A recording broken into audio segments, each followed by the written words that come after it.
আর এই ধৃত জঙ্গিদের সঙ্গে আনসারুল্লাহ বাংলা টিমের যোগসূত্র রয়েছে, যা যথেষ্টই ভাবাচ্ছে গোয়েন্দাদের। আর এই জঙ্গিরা এখানে এসে ঘাঁটি গাড়ছে ভুয়ো নথির মাধ্যমে পাসপোর্ট তৈরি করে।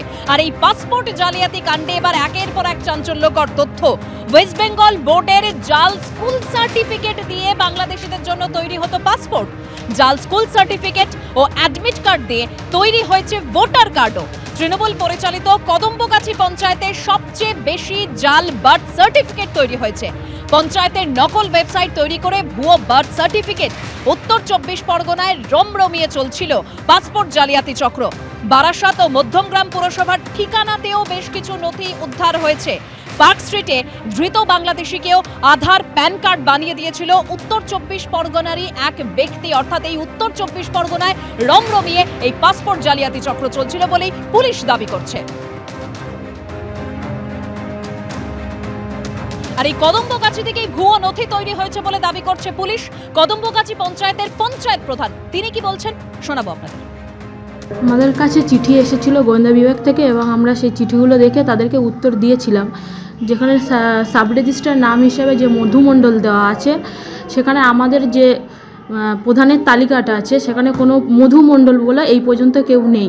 এবার আমরা সেটা তদন্ত করে দেখলাম যে এটা কোনো বাইরের থেকে কোথাও করে থাকতে পারে। এটা পঞ্চায়েতের এর মধ্যে কিছু বা জড়িতও না, কোনো কিছু করেও নি। আপনার আগের প্রধান কারা ছিল তাহলে? আগের প্রধান ছিলেন গৌতম পাল, শামসুন নারবি, এরকম আগে যারা ছিলেন তাদের নামের মধ্যেও কোনো নাম নেই। মধুমণ্ডল বলে কদমগাছি পঞ্চায়েতে কেউ নেই টোটালি। এই যে গৌতম মণ্ডল, হ্যাঁ, এই যে প্রধান ছিল, তাদের আমলে কি এসব হতে পারে কি? সেটা আমার ধারণার বাইরে। কি আপনারা কি এই বিষয়টা নিয়ে কি পঞ্চায়েতের অভ্যন্তরীণ খতিয়ে দেখছেন? হ্যাঁ, সেটা তো আমরা উপর নেতৃত্বের কাছে জানিয়েছি, খতিয়েও দেখছি। আমরাও চেষ্টা করছি যাতে যে এরকম কাজ করছে সে যাতে ধরা পড়ে। পুলিশ আরও দাবি করছে যে বারাসাত এবং মধ্যমগ্রামের পুরসভাতেও তৈরি হয়েছে বেশ কিছু নথি। আর বারাসাত মিউনিসিপ্যালিটির চেয়ারম্যান কি বলছেন এ নিয়ে শোনাবো। বারাসাত মিউনিসিপ্যালিটি থেকে অফিসিয়ালি কোনো বার্থ সার্টিফিকেট ইস্যু হয়নি। যদি হয়ে থাকে বারাসাত মিউনিসিপ্যালিটির নাম করে জাল সার্টিফিকেট, দায় বারাসাত মিউনিসিপ্যালিটির নয়। না, এখনো পাইনি। আমাদের কাছে যেগুলো পাঠান আমরা অথেন্টিকেট করে বলে দিই, যদি আমাদের হয় আমরা বলি, আমাদের না হলেও সেটা আমরা জানিয়ে দিই, সেগুলো ওনারা পাঠান। না, আমি খুব নিশ্চিত যে এখান থেকে এই ধরনের কোনো কাজ হবে না। আর এখন তো ই বার্থ সার্টিফিকেট হওয়ার কোনো সম্ভাবনাই নেই। আর অন্যদিকে একের পর এক বাংলাদেশি অনুপ্রবেশকারী গ্রেপ্তার। পার্ক স্ট্রিট থেকে গ্রেপ্তার করা হয়েছে বাংলাদেশি অনুপ্রবেশকারী আবিদুর রহমানকে। আর তার সম্পর্কে যে চাঞ্চল্যকর তথ্য এবার সামনে আসছে যে 2017 সালে আধার কার্ড এবং প্যান কার্ড বানান ধৃত আবিদুর রহমান। বারাসাত থেকে রাজু নামে এক যুবক ওই জাল নথি তৈরি করে। মধ্যমগ্রামের দেবগড়ের ঠিকানা ব্যবহার করে আধার কার্ড, কলকাতায় 1 বছর ধরে থাকছিলেন আবিদুর রহমান। 2 মাস অন্তর বাড়ির ঠিকানা বদল করতেন এই ধৃত অনুপ্রবেশকারী। বন্দর এলাকার বিভিন্ন ঠিকানায় থাকতেন আবিদুর। পাকাপাকিভাবে ভারতে থেকে যাওয়ারও পরিকল্পনা ছিল এই আবিদুর রহমানের, পুলিশ সূত্রে দাবি।